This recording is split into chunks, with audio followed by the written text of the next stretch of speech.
द्वितीयकं तृतीयं कृष्णपिङ्गाक्षं गजवक्त्रं चतुर्थकं लम्बोदरं पञ्चमं च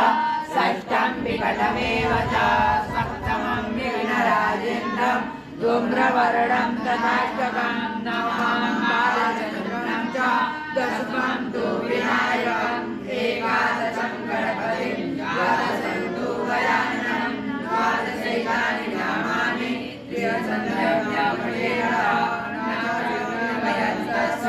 सर्वसिद्धिकरं परं विद्याते लभते विद्या धनाते लभते धनं पुत्राते लभते पुत्रा मोक्षाते लभते गतिं जपेत गणपतिस्तोत्रं षड्विमासे बलं लभेत् संवत्सरेण सिद्धिं च लभते नात्रस्य अष्टेभ्यो ब्राह्मणेभ्यश्च लिखित्वा समर्पयेत्